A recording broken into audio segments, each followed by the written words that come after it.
పరిశుద్ధ గ్రంథములో నుండి ఆమోసు గ్రంథము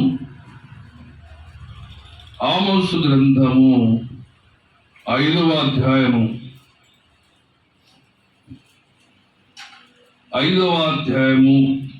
13-14 వచనాలు మనం ధ్యానం చేద్దాం. 13-14 5వ గ్రంథం 5వ అధ్యాయము 757వ పేజీ. 700 ఇటు పాత నిబంధనలో నుండి. ఇది చెడు కాలము గనుక ఈ కాలమున బుద్ధిమంతుడు ఊరుకుండును. మీరు బ్రతుకున్నట్లు కీడు విడిచి మేలు వెతుకుడి. అలాగు చేసిన ఎడల మీరు అనుకున్న చొప్పున దేవుడును సైన్యములకు అధిపతియగు యెహోవా మీకు తోడుగా ఉండును. కీడును ద్వేషించి మేలును ప్రేమించుచు గుమ్మములో న్యాయము స్థిరపరచుడి. ఒకవేళ దేవుడు సైన్యములకు అధిపతియగు యెహోవా యోసేపు సంతతిలో శేషించిన వారి యందు కనికరించును. దేవునికి స్తోత్రం. హల్లెలూయా. చిన్న ప్రార్థన చేసుకుని ముందుకు వెళదాం. సకల ఆశీర్వాదాలకు కారణభూతుడు తండ్రి, ప్రేమ కలిగిన ఆయన, జీవాధిపతి, నీ పరిశుద్ధ గణనామానికి వందనాలు, స్తుతులు, స్తోత్రాలు చెల్లిస్తా ఉన్నాం. దేవా, ఈ వాక్యాన్ని విడిచి వడ్డించండి నాయన. నిలబడుతున్న వాడు అల్పుడును, జ్ఞానం లేని వాడను. మీ శిలువ చాటున మరుగుపరచండి. శ్రేష్టమైన ఉపదేశం నీ బిడ్డలతో మాట్లాడండి. నన్ను కేవలం స్వర శబ్దముగా నన్ను వాడుకోమని, నాలో నివసించి నా ద్వారా మీరు మాట్లాడమని, మీరు విలిచి వడ్డించిన బిడ్డలకు తృప్తిని, జ్ఞానాన్ని, వివేచన తెలియచేయమని యేసు నామములో అడుగుతున్నాను పరమ తండ్రి. పరిశుద్ధ గ్రంథములో పిల్లారా, ఆమోసు భక్తుడు రాస్తా ఉన్నాడు. ఈ ఆమోసు భక్తుడు ఎప్పుడు వాడంటే క్రీస్తుకు పూర్వము వాడు. ఎప్పుడు వాడు? క్రీస్తుకు పూర్వం వాడు. క్రీస్తు పూర్వవాడు చెప్తున్న మాట ఏంటంటే, ఈ భక్తుడు ఆమోసు భక్తుడు ఎలాంటి వాడంటే ప్రవచనములను ఎత్తిపట్టి మాట్లాడుతున్నాడు. ఆనాటి కాలముల గురించి కాదు కానీ ఈనాటి కాలము గురించి కూడా ప్రవచనం ఎత్తి మాట్లాడుతూ ఈ ఆమోసు గ్రంథము 5వ అధ్యాయములో రాయబడినట్లుగా ఈ ఏ కాలములో ఉన్నాము అంటే ఇది చెడు కాలములో ఉన్నాము. ఏ కాలం ఇది అమ్మా? మంచి కాలమేనా? చెడు కాలం అంటే ఏ రోగం ఎప్పుడు వస్తుందో తెలియదు, ఏ తెగులు ఏ విధంగా మనుషుల మీదకి వస్తుందో తెలియని కాలం. మనుషుడు బాగున్నట్టే ఉంటున్నాడు, సాయంత్రానికి ఏమైపోతున్నాడు? బలహీనుడవుతున్నాడు. పగలంతా మన మధ్యలో సంచరిస్తూ ఉన్నాడు, సాయంత్రానికి ఎమర్జెన్సీ వ్యాన్ వాడి ఇంటి ముందు ఆగుతాం. ఇది మంచి రోజులా చెడ్డ రోజులా? బయటికి పోయిన వాడు సరైన మార్గంలో రావట్లేదు. క్షేమకరముగా గృహము చేరేంత వరకు కూడా భయము, టెన్షను. మా బాబు ఆయా ఊరు తిరిగి వస్తూ ఉంటారు. ఆయన ఆఫీస్లో పనిచేసేటప్పుడు ఆఫీస్ పని మీద చాలా ఊరు తిరుగుతూ ఉంటాడు. అంటే గుంటూరు సిటీలో, గుంటూరు అవుట్ సైడ్స్లోకి వెళ్తూ ఉంటాడు. బండి మీద వెళ్తూ ఉంటాడు. ఎందుకంటే ఆఫీసులో ఎప్పుడు ఉంటాడో తెలియదు, ఎప్పుడు వెళ్తాడో తెలియదు అని బస్సులు నమ్ముకుంటే అవి లేట్కి వెళ్ళి ఆయన వెళ్ళే టయానికి ఆఫీసును మీరు నేను వస్తాను ఉండు అనలేడుగా. ఈయన కూడా ఒక ఎంప్లాయీ కాబట్టి. అందుకని బండ్ల మీద వెళ్తూ ఉంటే మా పైన వచ్చిందాక టెన్షన్ పడతాం. అయ్యా ఎక్కడున్నావు? నేనైతే ప్రభుకి అప్పగించి వదిలేస్తాను. నా నమ్మకం అతడు చేయవలసిన పని చాలా ఉంది, నా కోసం కాదు. దేవుని పని కొరకు మేము అడిగినప్పుడు ఆయన కలిగాడు మాకు. ఎవరు? కుమారుడు మాకు కలిగాడు. ఆయన నా ముందు చేయకపోవచ్చు, నేను పోయినాకైనా ఖచ్చితంగా ఆయన సేవ చేస్తాను, నమ్ముకున్నాను. అడిగితే కలిగిన వాడు కదా. మనం చాలా మంది పిల్లలు కలిగితే వాళ్ళకి బాధ్యత ఉండదు. చాలా మందికి లేనోళ్ళకి లేక సస్తంటే, ఉన్నవాళ్ళు పిల్లలు పెంచే విషయంలో బాధ్యత రహితముగా బ్రతుకుతున్నారు. మనం కలిగిన బిడ్డలను మనం బాధ్యత కలిగి పెంచాలి. పెంచాలి. ఎందుకంటే ఆ బాధ్యతను దేవుడు నిన్ను నమ్మి ఇచ్చిన బిడ్డలు. బిడ్డలు ఎవరు? దేవుడు నిన్ను నమ్మితేనే బిడ్డలు నీకు అప్పగిస్తారు. ఒక్కొక్క బిడ్డలకి, ఒక్కొక్క కుటుంబానికి మగ పిల్లలే ఇస్తారు, వాళ్ళ చేత తగ్గించుకోవటానికి. ఒక్కొక్క ఇంట్లో ఆడపిల్లలే ఇస్తారు. ఎందుకు చెప్పండి? వాళ్ళ యథాన పాట, వాళ్ళ శాఖరి చేయటానికి. జీవితం అంతా వాళ్ళకి శాఖరి చేయించడం. ఎందుకు చెప్పు? కూతురు వస్తుంది, కూతురు మధ్యలో కార్యక్రమం ఉంటుంది. కూతురు అయిపోయినాక పెళ్లి చేస్తాడు. పెళ్లి చేసినాక మళ్ళీ పురుడు పోస్తారు. పురుడు పోసి 5 నెలలు శాఖరి, మళ్ళీ తాతకి, మళ్ళీ మనవడికి. ఈ శాఖరి అంతా జీవితం అంతా ఆడపిల్లలకి చేయటానికి కోసం వాళ్ళ జీవితం అంతా అలా పోవటానికే దేవుడు ఇస్తాడు. ఇద్దరు ఆడపిల్లలు పుడుతుంది, బాధ ఉంటుందేమో అనుకుంటున్నారేమో. మగపిల్లలు చూడండి, 4 రోజులు చూస్తారు, 4 రోజుల తర్వాత విసిస్తారు. బతికితే బతుకు, అడుక్కొని తెచ్చుకొని పెట్టు, నా వల్ల కాదు, నేను భోజనం వదిలేసి వెళ్తాను. అప్పుడు తిప్పల కాదు. కారణం ఇవన్నీ ఎందుకు చెప్తున్నానంటే, ఈ కాలం ఎలాంటి కాలం అంటే చాలా చెడు కాలములో ఉన్నాం. ఈనాడు కాలమే కాదు, ఆనాటి కాలములో కూడా, ఆమోసున్న కాలములో కూడా దేవుడి ద్వారా దేవుడు భక్తుడు పలుకుతున్న మాట ఏంటంటే, చెడు కాలములో ఉన్నాము కనుక బుద్ధిమంతుడు ఏమవుతాడంటే మౌనముగా ఉంటాడు. బుద్ధి లేని వాడు ఎలాగ బ్రతుకుతాడు అంటే, ఈ చెడు కాలంలో వాడు చెడు చేస్తూనే బ్రతుకుతాడంటే. అందుకని ఆ 14వ వచనంలో అంటాడు, మీరు బ్రతుకున్నట్లు కీడు విడిచి మేలును బ్రతుకుడి. ఎవరు ఏం చేయాలంట? మనము పచ్చగా 100 ఏళ్ళు బ్రతకాలి అంటే ఈ చెడు కాలంలో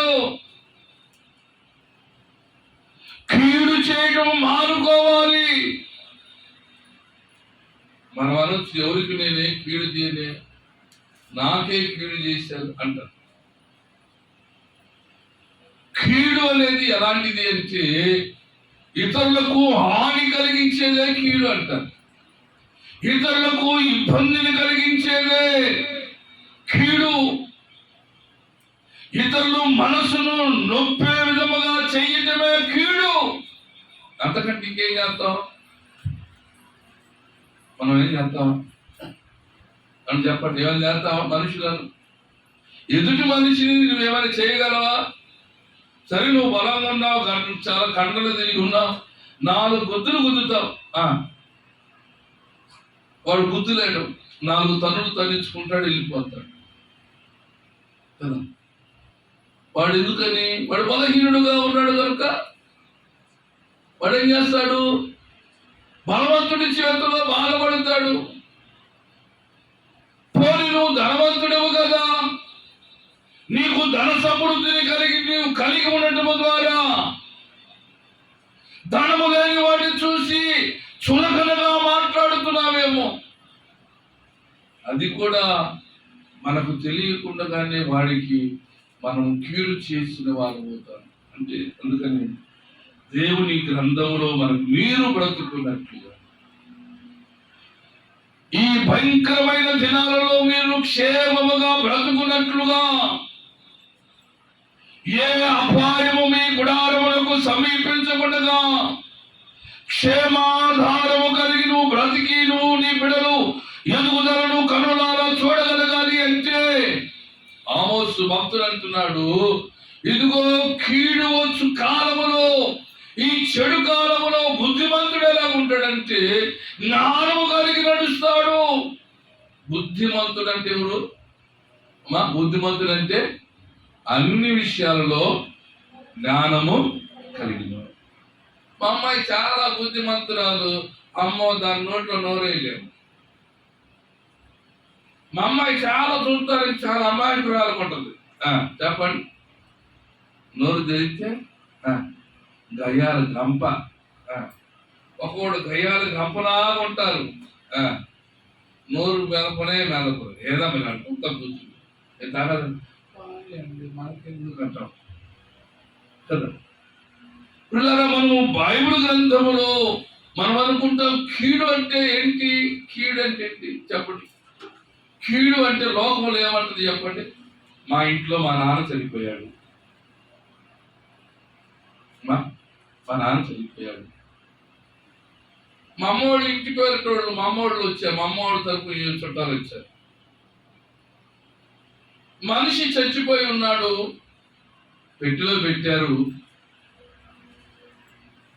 ఆ ఇంటికి అల్లుడుగా వెళ్ళిన వాడు చనిపోయినప్పుడు దగ్గరుండి అన్ని చేయాలా లేకపోతే పక్కన నిలబడాలా?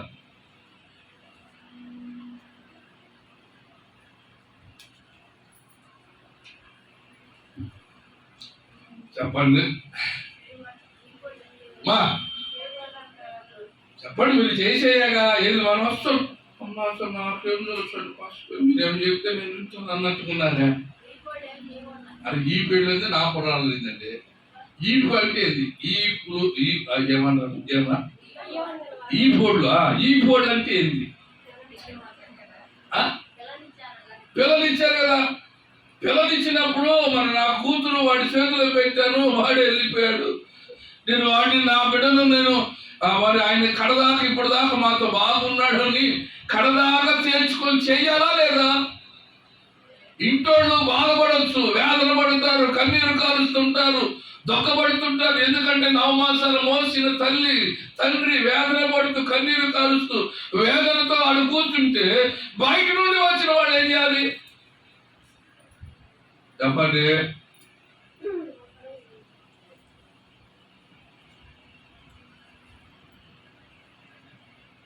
ఉన్నారా చెప్పండి. నేను కీడు గురించి మాట్లాడుతున్నాను, నేను మీకు అర్థమవడానికి కోసం మాట్లాడుతున్నాను, అంతేగాని ఒకరిని కించపరచడానికి నేను మాత్రం యోగ్యుడు కాదు. నాలో చాలా నేనే బలహీనుడు, నేను బలవంతుడని చెప్పట్లేదు. బైబుల్ చెప్తుంది, నేను కాదు మాట్లాడేది. బైబుల్ దేవుడు ఆత్మ నాలో నుండి పలికిస్తున్న మాటలు. దేవునికి స్తోత్రం చెప్పండి. ఇప్పుడు ఏం చేయాలి? ఈ పోళ్ళు సరే చెయ్యరు, చేస్తే ఏమవుతుంది? ఏమవుతుందమ్మా? కీడు అంటే ఏమవుతుంది? నువ్వు పోతా ఎగిరి లారీకి గుద్దుకుంటావా? కీడు అంటే ఒక రోజు జరిగిన సంఘటన, నేను రకతాలు చేయట్లేదు. సమర్థ బంతికి వెళ్ళి వస్తున్నారంట. ఎవరు? ఏ బంతికి? సమర్థ బంతికి వెళ్ళి వస్తున్నారంట. ఎంత ఎవరికి వెళ్ళారు, మొదలు తిన్నారు. ఆ ఇంట్లో వచ్చిన గిన్నో బొన్నో సంచో కవరో చేసుకుని వస్తారు. వీళ్ళు వచ్చేట 12 గంట అయింది. వీళ్ళు మార్గం మధ్యలో హైవేలో వస్తుంటే వస్తా ఉన్న బండికి, ఆటోకి వెనక నుంచి ఒక కారుడు గుద్దటం ఆటో వెళ్ళి పొలాల్లో ఎగిరి అవతల పొలాల్లో పడింది. అందరు గాయాలైంది. ఏమని చనిపోలేదు కానీ గాయాలైంది. ఆటో కాస్త కుది ఇరిగిపోయి పక్కన. ఈ సంగతి తెలిసింది ప్రజలకు. ఎవరు తెలిసింది? చుట్టాలకు. మరే కొడుక్కో, తండ్రికో, కొడుకో, నాయనకో, భార్యకో ఎవరు చెబుతారు కదా. ఇంకా ఎవరైనా బంతికి మొత్తం పిన్ని అంటారు కానీ మొత్తం అక్కాయ అంటారు కానీ ఎందుకని? ఏం జరిగింది మన పోయి వస్తే? సంతోష కార్యక్రమాన్ని అసలు అది సంతోషం కాదు, అసలు అది దాచబడిన కార్యక్రమం. అదేంటది? అది తెలియని కార్యక్రమం. సహజంగా వయసు 14, 12, 13, 15, 16 ఎట్లయితే పెరుగుతుంటారు, అది పెరుగుతుంటానే ఉంటుంది. పెరిగే కొద్దీ అవయవాలు, ఆకారం, రూపరేఖలు ఎలాగ మారితే అది కామన్. దాచుకోవలసినవి తెలియకుండా చేయాల్సింది ఏమో ఏం చేస్తున్నారు? మొట్టమొదటి చేస్తున్నారు. ఆ తర్వాత ఏమో బిడలు పాడైపోయారు, బిడలు జీవితాన్ని ఇలా నడిపించారు, అలా చేశారని మనమే అంటాం. నేను ఇవన్నీ ఎందుకు చెప్తానంటే మీకు తెలియక కాదు, కానీ కీడు అనేది ఎలా వస్తుంది? కీడు అని ఆ కీడేంటో ఈ బైబిల్ గ్రంథము తేట తెల్లముగా తెలియజేస్తాం. చూడండి, ఒక వ్యక్తికి ఇలాగనే ఇశ్రాయేలు ప్రజలలో ఒక వ్యక్తి ఉన్నాడు. ఆ దినవృత్తాంతాల గ్రంథంలో ఒక వ్యక్తి ఉన్నాడు. ఆయన ఎఫెసు అనబడుతున్న వ్యక్తి. నాలాగా ఉన్న సమాజంలో ఉన్న ఒక వ్యక్తికి మొదటి దినవృత్తాంతాల గ్రంథము 5వ అధ్యాయము 4వ అధ్యాయము 10వ వచనం. ఎఫెసు ఇశ్రాయేలు దేవుని గురించి మొదలుపెట్టి నీవు నన్ను నిశ్చయముగా ఆశీర్వదించి నా సరిహద్దులను విశాలపరిచి నీ చెయ్యి నాకు తోడుగా ఉంచి దయచేసి నాకు అది అక్కడ రాసుకుని అందలేదు. ఇందాక చెప్పండి, ఆమోసు గ్రంథంలో ఏముంది అమ్మా? ఇందులో ఏముందిరా? బుద్ధిమంతుడు చెడు కాలములో ఊరకుండడు, మీరు బ్రతుకున్నట్లు కీడు మరిచి కీడు విడిచి మేలు చేయాలి. ఇక్కడ కదా, అక్కడ మేలు చేయాలి కదా.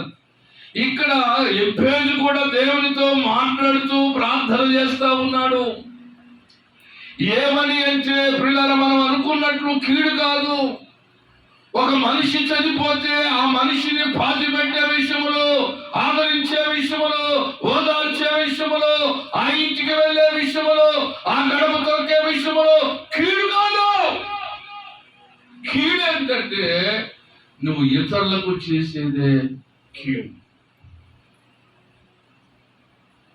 ఇతరుల మనిషిని బాధ పెట్టడమే కీడు. అందుకనే ఎఫెసు ఏమని దేవునితో మాట్లాడుతూ ప్రార్థన చేస్తున్నాడంటే, చూడండి, నా సరిహద్దులను విశాలపరిచి నీ చెయ్యి నాకు తోడుగా ఉన్న దయచేసి నాకు కీడు రాకుండా దానిలో నుండి నన్ను తప్పించుము అని అతన్ని ప్రార్థింపగా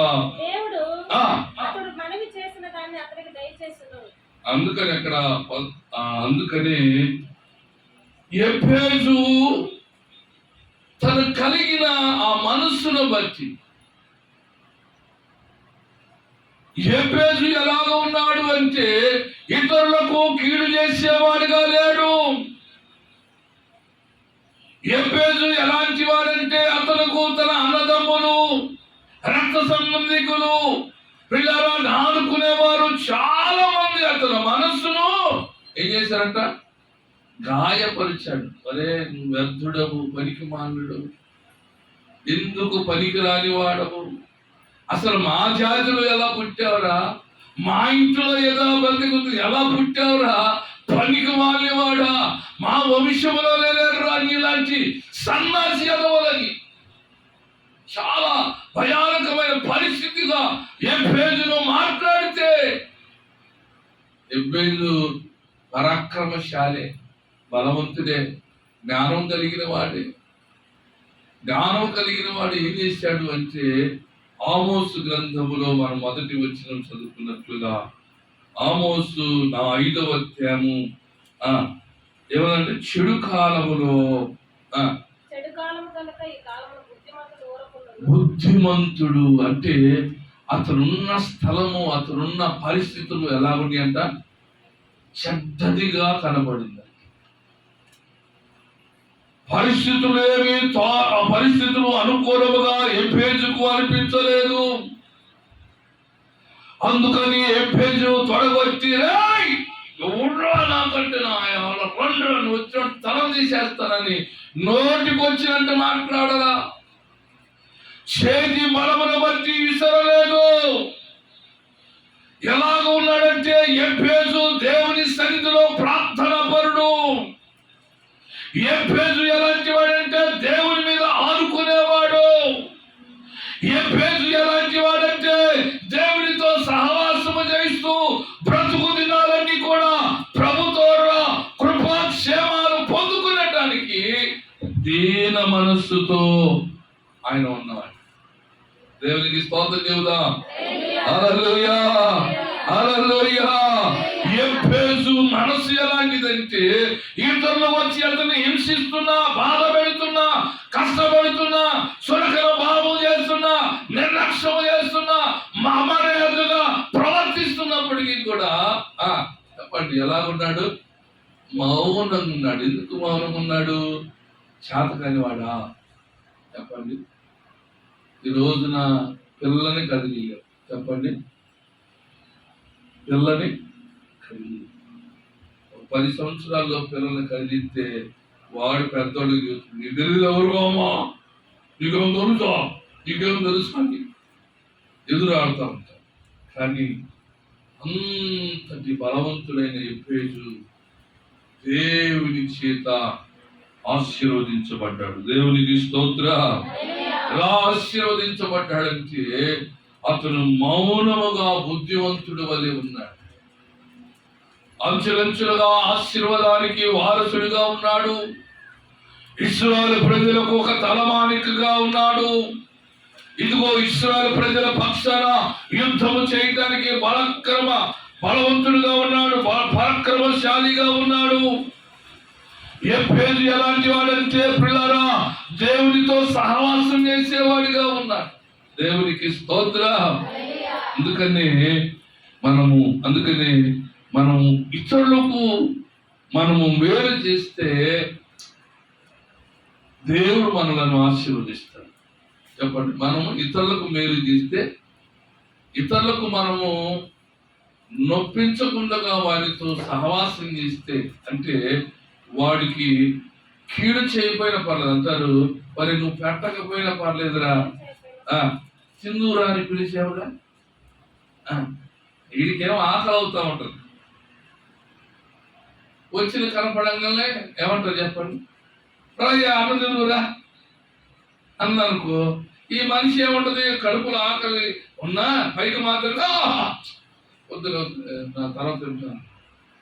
ఆ మాటకే సగం వీడికి ఆకలి ఆగిపోదు, తృప్తినిస్తుంది. ఆ తృప్తితోనే మరలాతను 7 బలం వచ్చుకొని అతను ఇష్టం వచ్చిన చోట తింటాడు తర్వాత.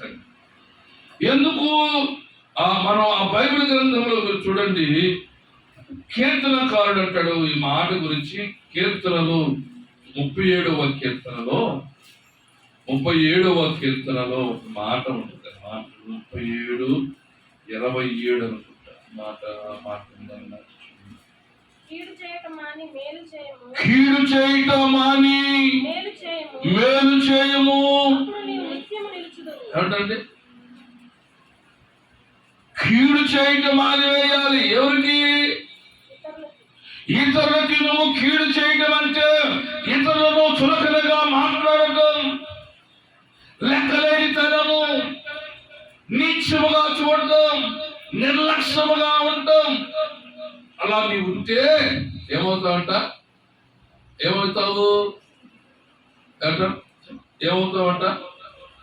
కీడు చేసి నువ్వు చనిపోయేదానికంటే మేలు చేస్తే నువ్వేమంటావుంట? నిత్యము నిలుచుంటావు. ఎక్కడ నిలుచుంటావు? దేవుని సన్నిధిలో దీర్ఘాయుష్మంతుడిగా ఉంటావు. చప్పట్లు కొడుతూ దేవుని కనపడతాం. హల్లెలూయా, హల్లెలూయా. అలా కాదని ఇతరులను బాధ పెట్టి వేదన చేస్తూ నిన్నువే గొప్పతనముగా నిన్నువే ఘనముగా ఎంచుకొని ఇతరులను బాధ పెడతా ఉంటే ఎక్కువ కాలం బతకవు. ఎక్కువ కాలము భూమి మీద నువ్వు నివాసం చేయలేవు. ఎందుకు అంటే ఇతరులను బాధ పెట్టేవాడిగా ఉన్నావు. ఇతరులకు నువ్వు కీడు చేసేవాడిగా ఉన్నావు. వాడు మేలు చేయకపోయినా పర్లేదు కానీ కీడు మాత్రము చేయొద్దంటాడు. అందుకనే ఆ యెషయా గ్రంథములో ఏమంటాడంటే నువ్వు కీడు చేయకుండా నీ చేతులను బిగపట్టుకోమని చెప్తాడు. కీడు చేయడానికి నీ చేతులు బహుగా ముందుకు వెళ్ళవచ్చేమో, పాపము చేయడానికి నీ కాళ్ళు అనేక విధములుగా పరిగెత్తవచ్చేమో. ఇదిగో నువ్వు చేస్తున్న దేవునికి వ్యతిరేకమైన కార్యాలను బట్టి నీకు శాపము కలుగుతుంది. అందుకని జకరయ్య గ్రంథములో అంటాడు 7వ అధ్యాయము 10వ వచనములో చూడండి, మీ హృదయములో కూడా మీ బ్రతుకు దినాలన్నిటిలో కూడా ఏం చేయకూడదంట, ఇతరులకు కీడు చేసే ఆలోచన ఎన్నడూ కూడా రాకూడదండి. జకరయ్య గ్రంథం చివరి అధ్యాయం జకరయ్య గ్రంథం 700 చదవమా 779 7వ అధ్యాయం 10వ వచనం.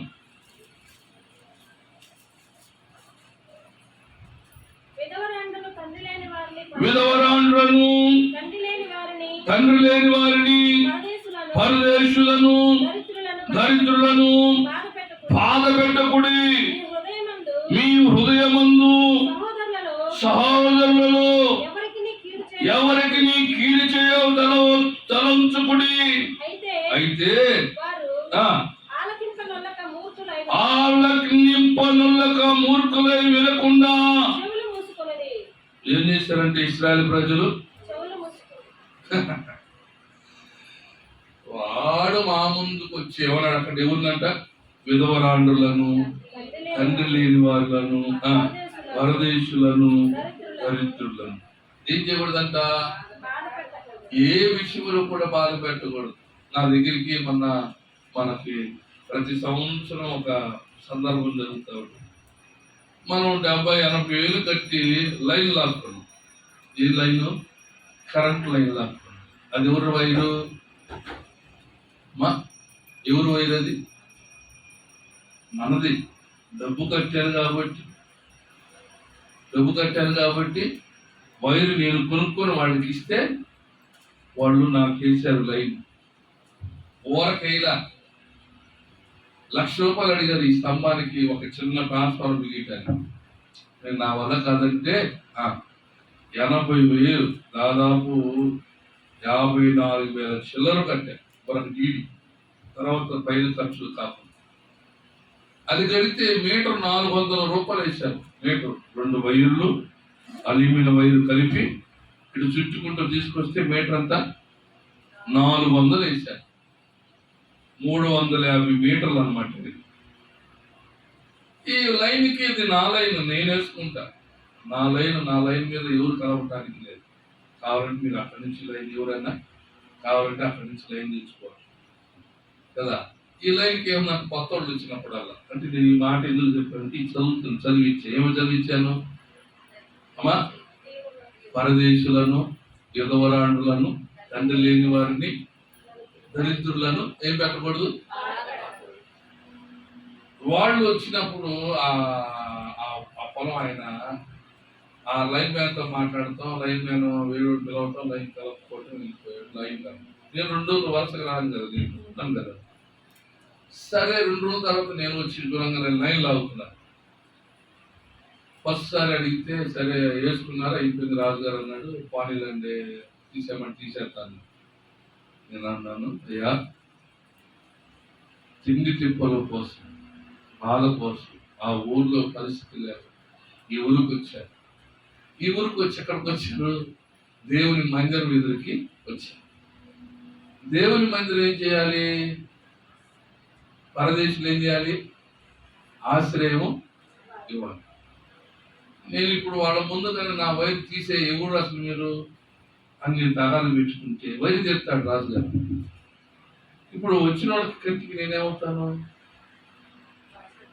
అమ్మా చెప్పాలి, చెప్పేది గట్టిగా చెప్పండి. చెడ్డవాడుగాను కీడు చేసిన వాడిని అవుతాను. అవునా కాదా? వాళ్ళకి మేలేంటి? పొలాల్లో ఏ పుట్ట పొడుగు రాకుండా 4 లైట్లు వేసి లైట్ల మధ్యలో గుడారాలు నైట్ పూట ప్రశాంతంగా బ్రతుకుతారు. అది లేదనుకోండి వాళ్ళకి అలవాటే 10 పొలం చేసుకుంటారు. కానీ కరెంటు ఉందిగా పక్కనే, మంచి కొద్దిగా ఆరోగ్యం అంటే ఒక ధైర్యం అనేది ఉంటుంది. రాకుండా నేను అడ్డపడుతున్నట్టు నేనే సరే బాగా సరే వదిలేసేయండి. ఆ తర్వాత మన కూడా మన వైరు కూడా చూడాలి. ఆ లైన్లో ప్రచారం చెప్పకుండా నేర్చుకుంటున్నాను. ఇప్పుడు నేనేం చేయాలి? అక్క ఏం చేయాలక్క? అమ్మా మన మీటకి మనకే వస్తుంది, మనకు సంబంధం లేదు. అంటే వాడు వచ్చి ఇక్కడ వైర్లు పెట్టుకున్న ఏదైనా ఉంటే మీటర్ పెరిగింది. ఎందుకంటే జనం వస్తుంటారు కదా, ప్లగ్గులు పెట్టుకుంటారు కదా. సాంబయ్య గారు అవును, ఈ సాంబయ్య గారు మేనలుడు అని. సరే ఇది చూడండి, ఆ మట్ట మనం 5,000 పెట్టి మెరగపోస్తే నేను రాత్రి వచ్చేసరికి ఒక ట్రాక్టర్ 2 ట్రాక్టర్లు మట్టి తీసేసారు. నల్లమట్టారు చూడు.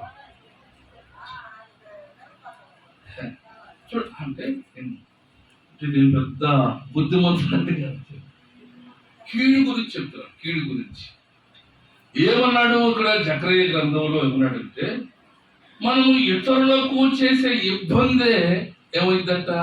దేవుని దృష్టికి కీడై.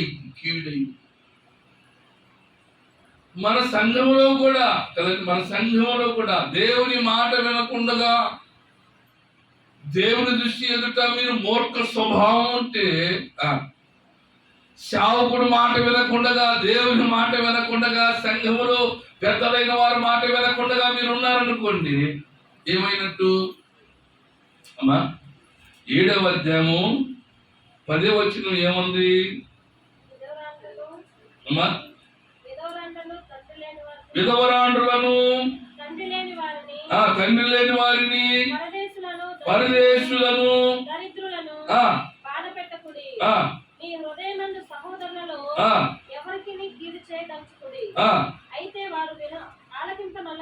వారు ఆలకింపనొల్లక మూర్ఖులై అసలు ధర్మశాస్త్రమును పూర్వీకులైన ప్రవక్తల ద్వారా సైన్యములకు అధిపతి యెహోవా తన ఆత్మ ప్రేరేపణ చేత తెలియజేసిన మాటలను తాము వినకుండునట్లు హృదయములను కురువిందముల వలె కఠినపరుచుకొనిరి గనుక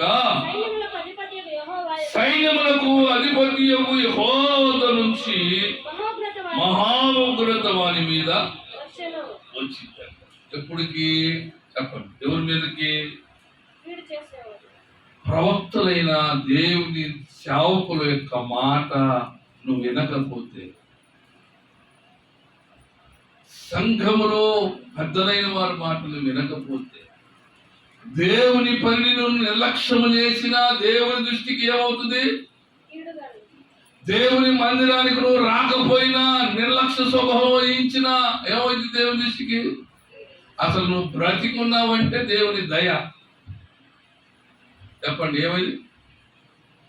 నీవు దేవుని సన్నిధికి రాకుండా, మెడవంచకుండా, దేవుని మాటకు లోబడకుండా నువ్వు బ్రతికి బంటగాడుతున్నావంటే నీ ఉద్దేశం ఏంటి? చెప్పండి ఏమిటి నీ ఉద్దేశం? తిన్నాను, కొనుక్కున్నాను, లేచాను, ఆరోగ్యంగా ఉన్నాను. మా తాత 70 సంవత్సరాలు, మా అమ్మ 80 సంవత్సరాలు. మా నాయన 70-60 సంవత్సరాలు, నాకు ఇంకా 30 సంవత్సరాలే, అప్పుడు చూద్దామనంటవా? ఏమొస్తుంది నీకు చెప్పండి? దేవుని సేవ అంటే దేవునిలో దేవుని సేవకులు పలికి ఏమంట? ప్రవక్తలు ధర్మశాస్త్రమును పూర్వీకులైన ప్రవక్తల ద్వారా సైన్యములకు అధిపతి యెహోవా తన ఆత్మ ప్రేరేపణ చేత తెలియజేసిన మాటలను నిర్లక్ష్యం చేస్తే ఏమొస్తుంది తెలుసా? దేవుని నుండి ఉగ్రత పెళ్ళును నిలుస్తాను. ఎందుకు నీ మీద ఉగ్రత అంటే కీడమ్మటి కీడు వస్తుంది అంటే, చాలా కుటుంబాలలో చూడండి, ఇతరులకు మేలు చేసినట్లుగా కనబడతారు, ఇతరులకు సహాయం చేసినట్లుగా కనబడతారు, ఇతరులను ఉద్ధరించినట్లుగా, ఇతరులను ప్రోత్సహించినట్లుగా, వారే ఆ గ్రామాన్ని ఏలుబడి చేస్తున్నట్లుగా ఉంటారు. కానీ ఆ కుటుంబంలో శాంతి ఉండదు, ఆ కుటుంబంలో నెమ్మది ఉండదు, ఆ కుటుంబంలో సమాధానం అనేది ఏది కూడా ఉండదు. పెద్దోడు ఒక దారి, చిన్నవాడు దారి, కూతురు ఒక దారి, తల్లి ఒక దారి, భర్త ఒక దారి.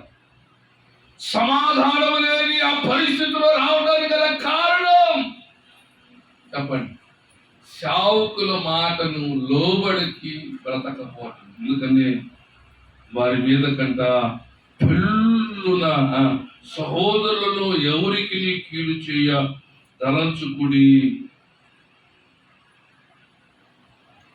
మంచిది. ఇప్పుడు మనం ఏం చేయాలి? నేను మంచోడినే, నాకు చాలా బాధగా ఉంటుంది ఒక్కోసారి ఈ మాట నేను చదువుతున్నప్పుడు. నా జీవితంలో నాకు కలిగిన అనుభవాల్లో మంచి కొన్ని విషయాలు చెప్తాను, 2-3 విషయాలు చెప్పి మనము కీడు చేయడం, ఇతరులకు కీడు చేయటం వల్ల కలిగే నష్టం చెప్తాను.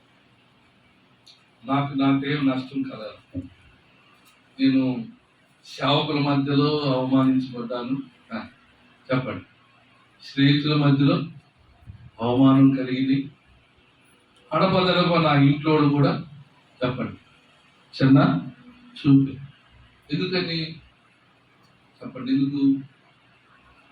నా అనుకున్న వారందరూ కూడా చాలా స్థితిలో ఉన్నవాడిని.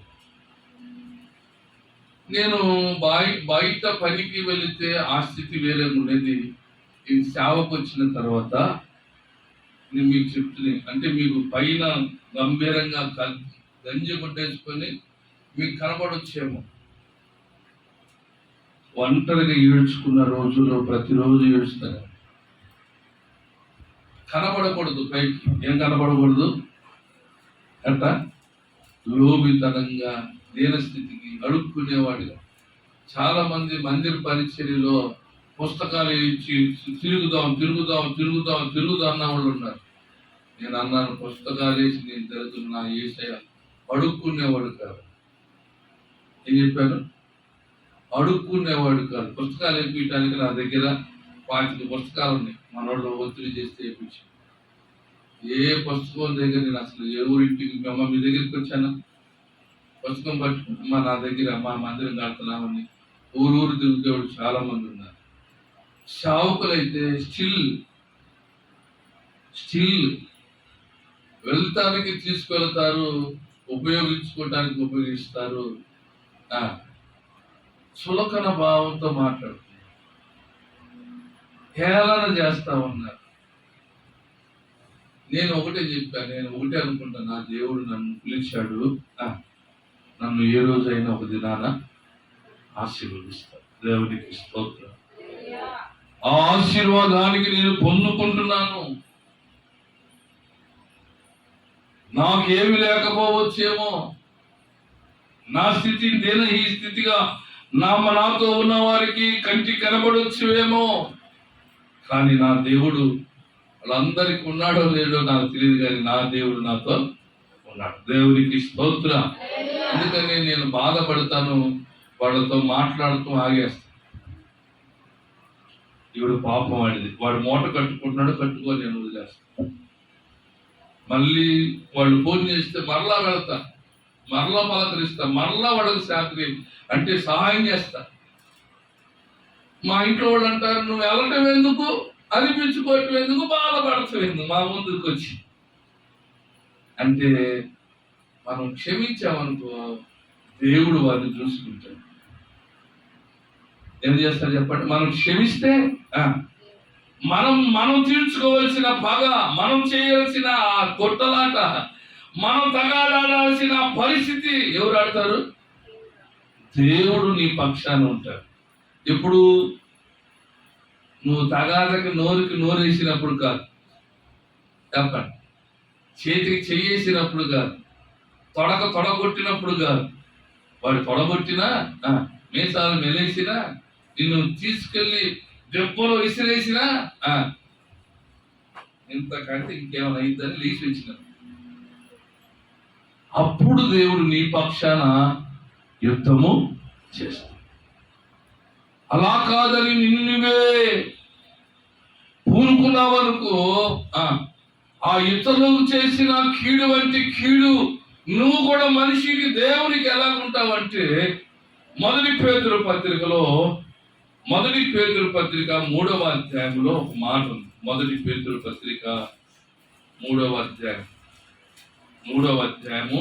12వ వచనంలో ఒక మాట ఉంది. ఏమని చూడండి. ప్రభు కనులు నీతిమంతుల మీదను, ఆయన చెవులు వారి ప్రార్థనల వైపును ఉన్నవి గాని ప్రభు ముఖము కీడు చేయ వారికి విరోధముగా ఉన్నది. చెప్పండి, ఎవరి కనులు దేవుడి మీద ఉన్నాయి చెప్పండి? నీతిమంతుడి కనులు. బుద్ధిమంతుడైతే చెడు కాలములో మౌనముగా ఉన్నట్లుగా, బుద్ధి జ్ఞానము కలిగిన వాడు ఎలా ఉండాలి? జరుగుతున్న కీడును బట్టి మౌనం ఉండాలి, ప్రభు మీద ఆధారపడాలి, ప్రభు కోసం ఎదురు చూడాలి. దేవునికి స్తోత్రం. వదిలేరా అవన్నీ? చెప్పండి, ఏం చేయాలంట? నీ ఇంట్లో కీడు జరుగుతుంది, నీకు కలిగే కీడును బట్టి నువ్వు ఏమవ్వాలి అంటే నీవు నోరు మూసుకోవాలి. నోరు మూసుకొని ఏం చేయాలి? వారిని క్షమించాలి. ప్రభా, వీళ్ళు ఏం చేయిస్తున్నారు, వీళ్ళకి తెలియదు, వీళ్ళు క్షమించు అన్నారు. ఎందుకంటే ప్రభు దృష్టి కంట, ప్రభు ముఖమునకు కీడు చేయవారికి విరోధము అంటారు. ఆయన ముఖం ఎవరి మీద ఉందంట? కీడు చేయవారి మీద ఉంది. ఆయన కన్నులు ఎవరి వైపు చూస్తున్నాయంట? ఏమండి? నీతిమంతుల యొక్క ప్రార్థన. నీతిమంతులుగా నువ్వు తీర్చబడ్డావు, పేరు పెట్టుకున్నావు, పేరు మార్చుకున్నావు, కానీ బ్రతుకును మార్చుకోకపోతే దేవుని దృష్టికి నీవు, చెప్పండి, ఏమి చేసిన దానివి? కీడు చేసిన దానవు, కీడు చేసేవాడు. ఎవడో సస్తే ఏదో వచ్చే కీడు కాదు మొదటిగా. అది ఆ కీడు ఎట్టపోద్ది చెప్పు? పచ్చిపో నీళ్ళు తీసుకుంటే నువ్వు నీళ్ళు జరిగితే ఏం పోద్ది? కీడు పోద్ది. ఇల్లంతా బట్టలు తీసి, గొడ్డలన్నీ తీసి సాహరం వేసుకుంటే ఏమైంది? ఇప్పుడు చచ్చిపోయిన తర్వాత చేసేది పని అదే కాదు. మీరు చేసేది ఎందుకు చేయనట్టు?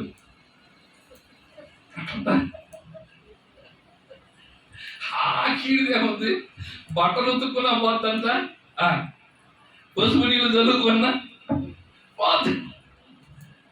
ఈ కీడు వరకు అటు వచ్చి అడిపోయే కీడు కట్టే. చెప్పండి, ఎవరి కీడు? దేవుని ఉగ్రత. చెప్పండి, దేవుడే మీ పక్షాన విరోధిగా మారితే అసలు మనం భూమి మీద బతుకుతామా? చెప్పండి. సేవకునికి, సంఘానికి వ్యతిరేకంగా ఏ వ్యక్తి అయినా, ఏ మనుషులు లేచినా, సంఘ కాపరి కానీ, ప్రవక్త కానీ మౌనం నుండి ప్రార్థన, వారి కొరకు ప్రార్థన చేస్తే వారిని దేవుడు చూసుకుంటాడు. ఏం చూసుకుంటాడు? దేవుడు వారిని చూసుకొని ఏం చేస్తాడంటే 2 మాటలు చెప్పి ముగిస్తాడు. మొదటి సమూయేలు గ్రంథం 12వ అధ్యాయము 25వ వచనం. 12వ అధ్యాయము. నేను మైక్ సెట్ ఇంజనీర్ చేస్తాను. అగ్రికల్చర్ అయిపోయింది, ఎన్విరాన్మెంట్ సైన్స్ అంటే వాతావరణ సైన్స్ అయిపోయింది. ఇప్పుడు 3వ స్టెప్ ఎక్కుదు కానీ ఏంటిది? సౌండ్ ఇంజనీరింగ్ చేయొద్దు కానీ మా దగ్గర ఉంది కానీ మా దగ్గర ఉంది కానీ పక్కన తెలుసు మా అమ్మ కదా చక్కన తెలుసు మా తల్లి చదువు అమ్మా. మొదటి సమూయేలు గ్రంథము 12వ అధ్యాయం 25వ వచనం చదువు. మీరు కీడు చేయవారైతే తప్పకుండా మీరును మీ రాజును నాశనం అవుతుంది. చాలు అతను కాకుండా నేను చదవలేదు, నేను ఎక్కువ చెప్పలేదు. ఎలా కీడు మీద వస్తున్నట్టుంది అనుకుంటారు. నిజంగా చెప్పండి, మీరు ఇతరులకు కీడు చేసేవాళ్ళు అయితే అది సంఘం కానీ, అది స్నేహితుడు కానీ, అది ఇంటుడు కానీ, అత్తకు కానీ, మావం కానీ, మరిదికి కానీ చెప్పు. నువ్వు ఎవడనైనా నువ్వు చులకన భావం చేసి నీచంగా మాట్లాడి తక్కువగా చేసినా ఏమైపోతావు నువ్వు? నేను అనట్లేదు, మరి మీరే చదువుకున్నారు, మీరే మాట్లాడి నాకు నేను ఊర చదివిస్తున్నాను అంతే. ఇంకో మాట చెప్పండి. మొదటి యోహాను పత్రిక, నేను ఇది ముగిస్తాను, త్వరగా ముగిస్తాను, అందుకే 1 గంట. మొదటి యోహాను పత్రిక 1వ అధ్యాయం 11వ వచనం. మీరు ఇంటికి రాదు చదువుకోండి. మీరు చదువుకుంటే మీకు చాలా మంచి విషయాన్ని దేవుడు ఆత్మ ప్రేరేపణ చేత నేను ఇక్కడ నేను కూర్చొనిగా నాతో మాట్లాడిన ఆ మాట దేవునికి స్తోత్రం. చదవండి. మొదటి యోహాను పత్రిక ప్రకటన గ్రంథానికి ముందు ఉంటుంది, చదువుతుంది. 1వ అధ్యాయం 11వ వచనం. చదువు గట్టిగా చదువుతుంది. 1వ అధ్యాయం 11వ వచనం చదువు.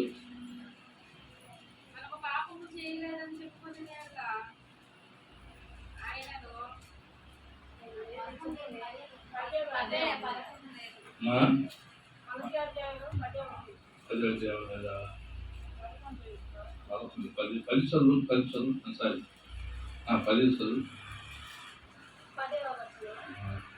మనము పాపము చేయలేదని చెప్పుకున్న యెడల ఆయనను అబద్ధకునిగా చేయవారు వదలము, మరియు ఆయన వాక్యము మనలో ఉన్నది. ఏదంటే చెప్పండి, అబద్ధికులుగా మనము ఆయన్ని చేస్తాం అంటే ఇంకో మాట కీర్తన 37 సారీ. మనం దేవుని మహిమను మనం చూడలేము.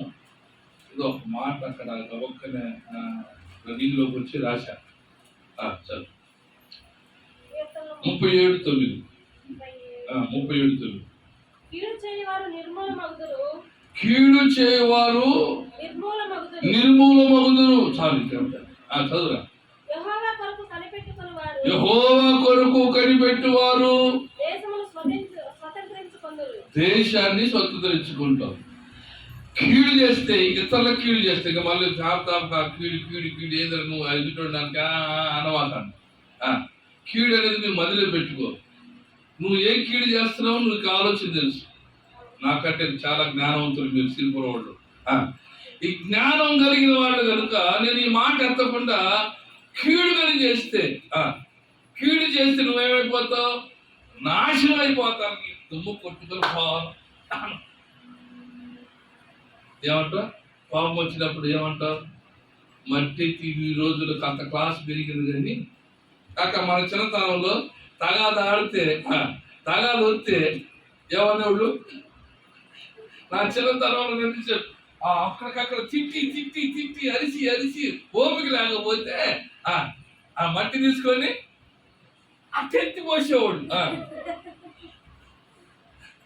నిజమమ్మా, నేను ఎందుకంటే ఉన్నది జరిగింది నేను కావాలి ఒకళ్ళు అన్నారు, అది కాదు. ఎత్తిపోసేవాళ్ళు నాశనం అయిపోతారు, దుమ్ము కొట్టుకుపోతావు అని తెచ్చేవాళ్ళు అనమాట. నేను నీకు కానీ కీడు చేస్తే, నా సంఘానికి నేను కీడు చేస్తే నేనే కూడా ఏమైపోతా? నాశనం అయిపోతా. రెండోది, నా సంఘానికి నేను సరిగ్గా నేను కీడే చేశాను అనుకో, ఇవన్నీ చెబుతాను. కీడు చేశాను అనుకో ఏమైపోతా? నిర్మూలం అయిపోతా. అంటే నాశనం అయిపోవటం వేరు, నిర్మూలం చేయి. ఇల్లు ఈ మందిరం కట్టి పడిపోవటం వేరు, గోడలు పడిపోవటం ఏంటి? నాశనం అయిపోయింది. ఇదివరకు ఈ మాట కూడా మీతో చెప్తాను. ఇదివరకు మందిరం జరుగుతున్నప్పుడు ఈ మందిరం ఈ గోడ కాంచి ఇక్కడ నుంచి జనం ఉండేవాడు, ఇక్కడ నుంచి ఆ చివరి దాకా ఇరుక్కొని కూర్చుండేవాడు. ఈ గోడ కడుతున్నప్పుడు పోస్టులు వెనక పోస్టులు కడుతున్నప్పుడు రాడ్ తీసుకొచ్చాను, రెడ్డి గారి దగ్గర తీసుకొస్తే రాడ్ దించోడు అన్నాడు, ఇదివరకు మాస్టర్ గారు జనం బాగా వచ్చేవాళ్ళు, ఏంది ఈ మధ్య రావట్లేదు, జనం చాలా తగ్గారు అన్నాడు. ఎవడు తెలిసింది? అది సెంటర్లో రెడ్డి గారు రాడ్లు ఇవన్నీ అమ్ముకునేవాడు, దగ్గర పనిచేసే ఆ పనివాడు అన్నాడు ఆ మాట. అంటే ఇప్పుడు ఆడికేమైనట్టు బాగా వెలుగుతున్న మందిరం నాశనం అన్నాడు. ఏం చేశారు సంఘానికి? మన తర్వాత చెప్పుకోకూడదు. నిర్మూలన చేయటానికి, నాశనం అయిపోవటానికి కారణం ఇదే. చూసి చూసి చూసి చూసి సేవ చేయలేక, మీరెవరు రాక, మీరెవరు సహకరించక, వచ్చేవాళ్ళు కూడా నిలకడ లేకుండా అట్లా అటు ఇటు అటు ఇటు పోయి ఎవడు రావట్లేదు అనుకో. కొంతకాలం చూసా ఎవడు రావట్లేదు. రానప్పుడు ఈ స్థలాన్ని ఏం చేస్తాను? ఏం చేస్తాము? గోడలన్నీ పడగొట్టి పోస్టులన్నీ పీకేసి నేల మట్టం చేస్తా. దాన్ని ఏమంటారు? నిర్మూలన చేయడం. అంటే నేను చేస్తానమ్మా, ఇది దేవుని మందిరం, ఇది దేవుని మందిరం. నా తర్వాత ఎవడైతే నా కష్టాల్లో, నా బాధలో, నా దుఃఖములో, నా పరిచర్యలో సాకారులకు ఉంటారో ఈ పరిచర్య వాళ్ళది, ఇది నాది కాదు. ఈ చచ్చిపోయిన నా భార్య ఉంది, నా కూతురు ఉంది, నా కొడుకులు ఉన్నారు. నేను 100 మందిలో కూర్చొని చెప్పమన్నా ఇదే మాట చెప్తాను, ఈ మందిరం నాది కాదు. ఎవరిది? యేసుది. ఈ గోడల నాయి కాదు, మీరు ఇస్తేనే. మీలాంటి వాళ్ళు బయట సహాయం చేస్తేనే కట్టారు. అది కట్టలేకపోతున్నానంటే కారణం ఏంటంటే బయటకి నేను వెళ్ళట్లా, నాకు ఆరోగ్యం ఇచ్చా బాగోట్లేదు. దానికి తోడు పోయిన చోట కూడా సరిగా ఆ ద్వారాలు ఎందుకు లేట్ అవుతుందో నాకైతే తెలియదు. దేవుడు ఇచ్చినప్పుడు మాత్రం ఖచ్చితంగా చేస్తాను. దేవునికి స్తోత్రం. ఇవి మీది. అందుకని నేను ఏమంటున్నానంటే, కీడు చేసేవాడు ఏమవుతాడంట? నాశనం అయిపోతాడు.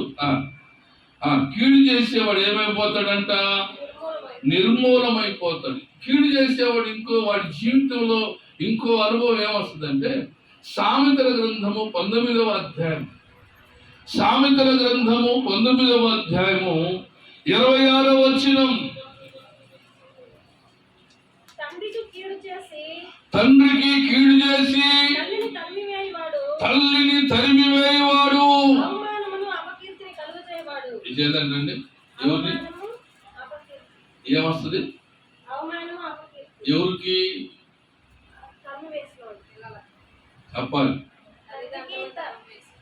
తండ్రిని కీడు చేసి తల్లిని తరిమివేయవాడికి ఏమొస్తుందంట? అవమానము, అపకీర్తి. తండ్రి కీడు చేయడం ఏంటి? మా కళ్ళెత్తారు పై. మీ తండ్రికి కీడు చేయటం ఏంటి? అత్తారింటికి ఏదైనా చేస్తారు. మా నాన్న మా అమ్మకి అసలు చేసి కావాలంటే మొగ్గు నేను వదిలేస్తాను కదా. అదే ఏదో కట్నం కదా. చెప్పండి, కన్న కడుపు ఏమి చెప్పండి.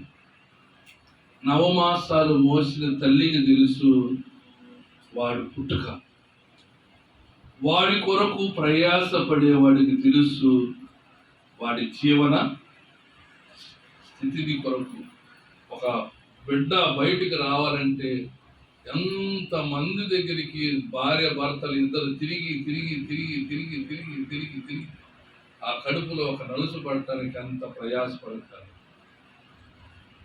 పడ్డ తర్వాత వాళ్ళు పడ్డ శ్రమ అంతా పరచటం అంటే వాళ్ళని చూడకుండా, ఆదరించకుండా, వృద్ధాప్యములో పట్టించుకోకపోతే తండ్రిని కూర్చో, నీ పని మానవుడు అసలు పొచ్చిగాంచి మాకేం చేయలేదు, నువ్వు పొచ్చిగాంచి మమ్మల్ని నాశనం చేశావు, నువ్వు ఏం చేయలేకుండా చెందనీయకుండాని తండ్రిని అవమానం చేసి తండ్రి చనిపోయిన తర్వాత తల్లిని చెప్పు ఇంటిలో నుండి, ఎక్కడి నుంచి? ఇంటి నుంచి తరుగుతావా? తరిమేటువంటి ఏంది? ఇంటిలో ఉంచకుండా తరిమేస్తానన్న వాడికి ఏమొస్తుంది? లోకం వాడిని అవమానం చేస్తుంది, అపకీర్తి వాడికి కలిగింది. ఆ పని ఎవరు చేస్తున్నారు చెప్పండి? ఆ పని చేసేది ఎవరు చెప్పండి? దేవుడు కూరుకుంటాడు నీ మీద అవమానాన్ని తేటానికి, అపకీర్తిని కలగ చేయటానికి. దేవుడే ఏం చేస్తాడు? నీ పక్షాన కోరుకుంటాడు. ఇంకో అదే ఆ సామెతల గ్రంథంలో 17వ అధ్యాయము 13వ వచనం అయిపోయింది.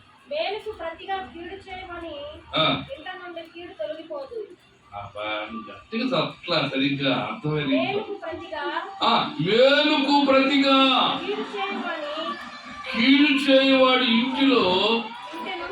ఇంటి నుండి అంటే నేను ఎదుటోడికి కీడు చేస్తున్నాను అనుకోండి, చెప్తాను తల్లట. ఆ కీడు, ఏ కీడైతే నేను ఇతరులకు చేయటానికి ప్రయత్నం చేస్తున్నానో ఆ కీడు నా ఇంటిలో నుండే పోదండి. నా ఇంటిలో నుండే అంటే మొట్టమొదటిగా అవమానం నాకు ఎక్కడ కలిగిద్ది చెప్పు? ఎదుటోడిని అవమానం చేయాలని నువ్వు ప్రయత్నం చేస్తున్నావు కదా, ఎదుటోడిని చులకన భావం చూడాలని చేస్తున్నావు కదా, సంఘాన్ని నాశనం చేయాలని చూస్తున్నావు కదా, కుటుంబాన్ని నాశనం చేయాలని చూస్తున్నావు కదా, అన్నదమ్ముల మధ్యలో తగదు పెట్టాలని చూస్తున్నావు కదా, స్నేహితుల మధ్యలో సమాధానం, ఐక్యత లేకుండా చేయాలని చూస్తున్నావు కదా. చూస్తున్న నీకే మొట్టమొదటిగా నీటిలో వాళ్ళే నిన్నేం చేస్తారు? అవమానపరుస్తారు. అది గుర్తుపెట్టు. ఇంకోటి ఏంటంటే ఆ సామెతల గ్రంథంలోనే 13వ అధ్యాయంలో 21వ వచనం మాట, కీడు పాపులను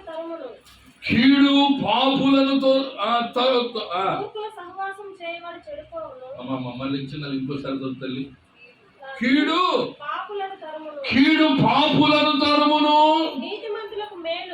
నీతిమంతులకు మేలు ప్రతిఫలముగా వచ్చునంట. చప్పట కొడుతూ దేవుడు. కీడు అనేది పాపము కనుక ఆ పాపము నిన్నేం చేస్తుందంట? నిన్ను తరిమింది. బైబిల్ గ్రంథంలో ఒకటి తరిమింది. ఎవరు చెప్పండి? మన అన్న.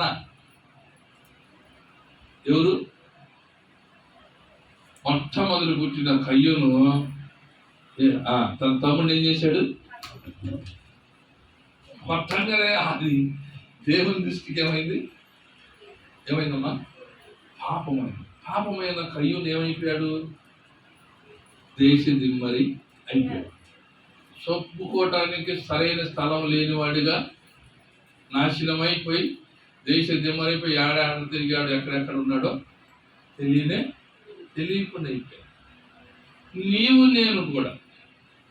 నేను కూడా ఆ చేసే కీడు నన్ను ఏం చేస్తుందంట?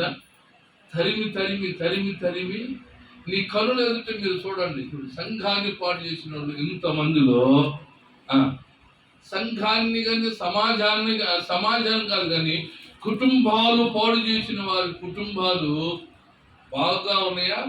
పచ్చగా నవనవలాడుతున్నాయా? ఎవడు కాడు చల్లా చెదురైపోయారా?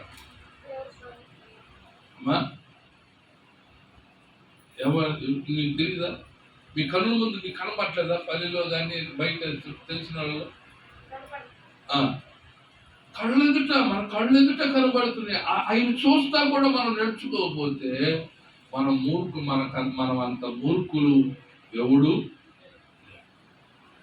మనం అందుకని ఏం చేయాలి అంటే మరలా మొదటి గ్రంథానికి రండి. మరలా మొదటి ఆమోసు గ్రంథంలో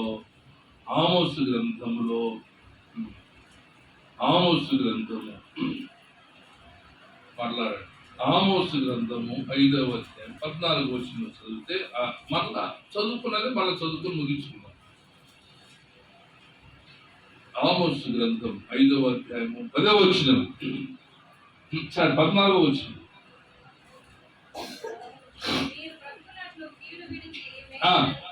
సరే, మంచిది. మీరు అండర్లైన్ చేసుకోండి. మీరు బ్రతుకున్నట్లు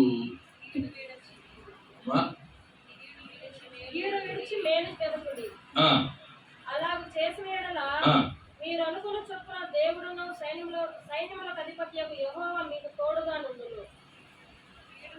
కీడును ద్వేషించి మేలును ప్రేమించుచు గుమ్మములలో న్యాయం స్థిరపరచుడి. ఒకవేళ దేవుడును సైన్యములకు అధిపత్యగు యెహోవా యోసేపు సంతతిలో శేషించిన వారి యందు కనికరించును. ఏమొస్తుందంట? కీడు చేయటం మానేసి మేలు వెతికితే దేవుని కనికరం వస్తుంది. ఏంటంట కనికరం అంటే?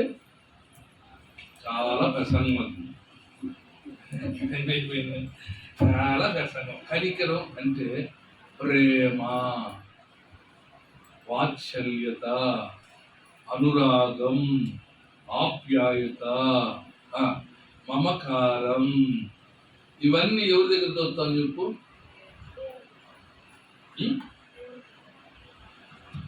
ఎవరి దగ్గర చూపిస్తావు నువ్వు?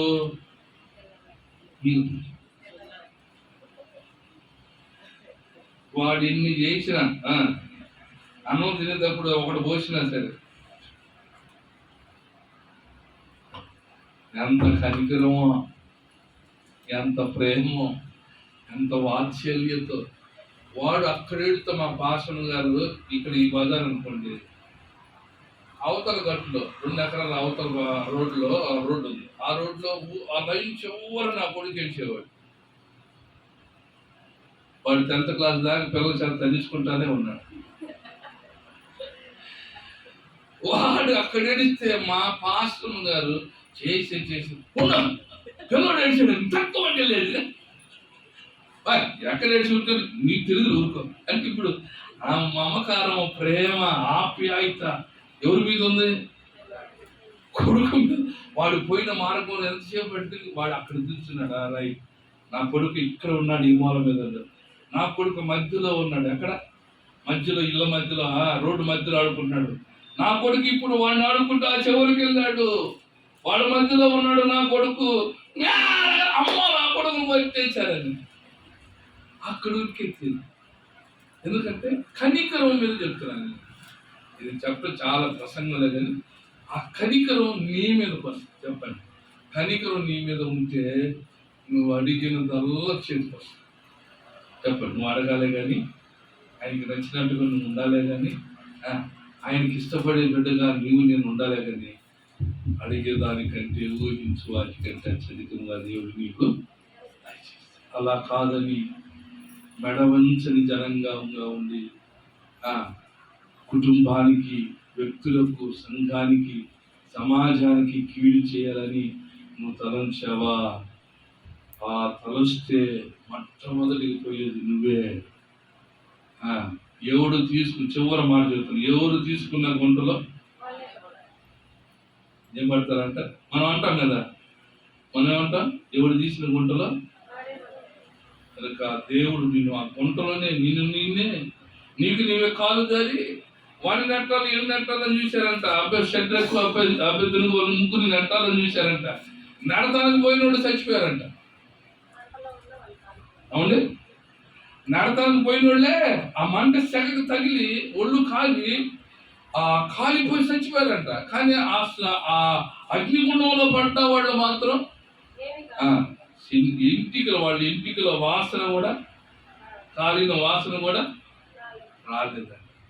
దేవుడు అంత కనికరం కలిగిన దేవుడు కనుక దేవుని సన్నిధిలో ఉంటున్న నీవు నేను కూడా మేలు చేయటానికి ప్రయత్నం చేయి. నువ్వు నిరంతరం ఆయన కృపలో బతుకు వర్ధిల్లుదువుగాక. తరల వంచండి, ప్రార్థన చేస్తున్నాం. ప్రార్థన, చిన్న ప్రార్థన, వ్యక్తిగత పరిశీలన. దేవా, నిజంగా కీడు కీడు కీడు అని ఎన్నో పర్యాయాలు మాకు చూపించావు. మేము ఎవరికి కీడు చేస్తున్నామో, ఏ విధంగా కీడును తలపోస్తున్నామో, ఏ విధంగా వారికి కీడు అనిపిస్తుందో నాకైతే తెలియదయ్యా. జ్ఞానం లేని వాడను, జ్ఞానం లేని దానను.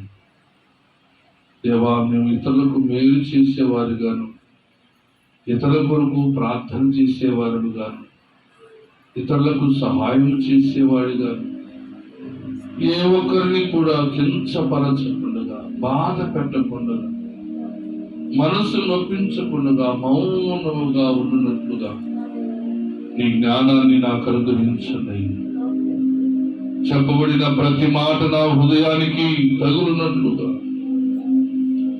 ప్రభువా, నన్ను, నా పాపము నన్ను తరిమి వేయకుండా నీ దయారెక్కల నీడలో నీ కనికరాన్ని నేను పొందినట్లుగా సహాయము చేయండి. నాలో ఉన్న మూర్ఖ స్వభావమును, కీడు చేయి తలంపులను నా నుండి దూరపరిచి, దేవా, నీ కనికరాన్ని నేను పొందినట్లుగా, నీ ఆశీర్వాదాన్ని నేను పొందినట్లుగా, నీ దయను నేను కోరుకున్నట్లుగా, నీ వాత్సల్యత నా మీద చూపునట్లుగా, అయ్యా, నీ హృదయం, నా హృదయములో నీ మాటలను పెట్టుకొని వాక్యానుసారమైన జీవితము జీవించే కృప కృప కృప తోడవుడుగాక.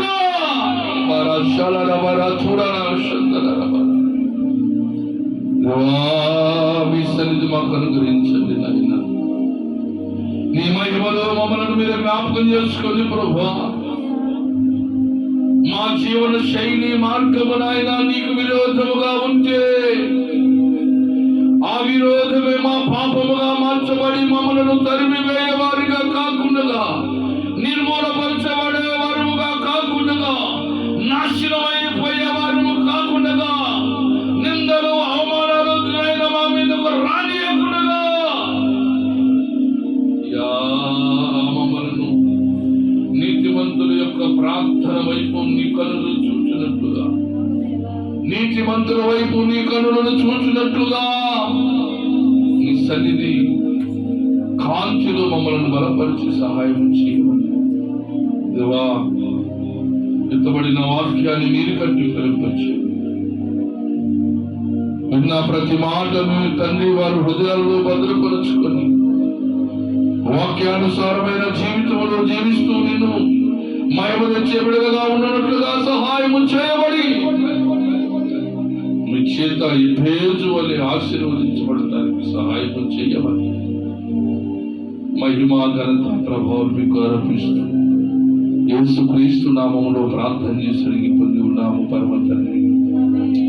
మన తండ్రి దేవుని ప్రేమ, కుమారుడైన యేసుక్రీస్తు వారి కృప, దేవుని కనికరము, వాత్సల్యము, ఆయన అనురాగములు పాలుపొందులు పొందినంత వరకు ఏ కీడును, ఏ అపాయమును బిడలు ధరించని తన సన్నిధి మీకు అందరికీ తోడుగా వచ్చి బలపరచును గాక.